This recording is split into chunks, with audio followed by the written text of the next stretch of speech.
എടാ അച്ഛൻ എനിക്ക് എന്താണോ ചെയ്യാൻ പറ്റില്ല. അച്ഛൻ എന്റെ ഒരു സ്നേഹമില്ല. അച്ഛന്റെ കാര്യം മാത്രമേ ഉള്ളൂ ഇപ്പോ.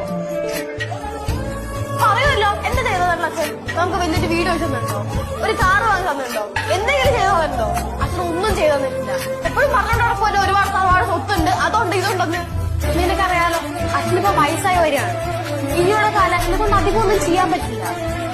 സത്യമായിട്ട് ആർക്കും പിടിക്കില്ലല്ലോ, പണ്ടേ അറിയാവുന്ന കാര്യം. നിർത്തിക്കോട്ടാ, കുറെ നേരം നീ തുടങ്ങിയിട്ട്. നിനക്ക് എന്തറിയാം അച്ഛനെ കുറിച്ച്? നിനക്കൊരു മണ്ണാങ്കണ്ടി അറിയില്ല അച്ഛനെ കുറിച്ച്. ഈ അച്ഛന്റെ കയ്യിൽ നിന്ന് പൈസ മേടിച്ച കാര്യം കണ്ട ആൾക്കാരൊക്കെ കുറെ കഴിഞ്ഞ അച്ഛനെ പറഞ്ഞു മണ്ടനാണ് പാലു, ജീവിക്കാൻ അറിയാൻ പാടില്ലാത്തവൻ എന്നൊക്കെ. അപ്പോഴും അച്ഛന് പരിഹാസം മാത്രമേ ഉണ്ടല്ലോ. എന്നിട്ടും അച്ഛനെ കുറ്റം പറയാണ് മക്കൾ. ആണില്ല അച്ഛനൊക്കെ. ഇപ്പോഴും നാട്ടുകാരാണെങ്കിലും വീട്ടുകാരാണെങ്കിലും മക്കളും അവരെ ഇപ്പൊ അച്ഛനെ കുറ്റം പറയാം. എല്ലാവർക്കും എല്ലാം കൊല്ലത്തേ ഉള്ളൂ നിന്റെ അച്ഛൻ. ആരെങ്കിലും ഒന്നും ഇപ്പോഴും വാങ്ങിച്ചിട്ടൊന്നുമില്ല. ഇപ്പോഴും നിന്നെയൊക്കെ സ്നേഹം കൊണ്ട് കൂടണില്ലേ? കയ്യിലെങ്കിലും കൊണ്ടുതന്നെ ചെക്കനാണെങ്കിൽ നിനക്കൊക്കെ വാങ്ങി തന്നിട്ടില്ലേ? അതിന് നന്ദിയുണ്ടോ നിനക്ക്? ഇതൊക്കെ അവിടുന്ന് വാങ്ങിക്കൊണ്ടെന്ന് നീ എപ്പോഴും എനിക്ക് ചിന്തിച്ചിട്ടുണ്ടോ? ഉണ്ടോ? ഇല്ലല്ലോ. അച്ഛനെ കുറ്റം പറയാം.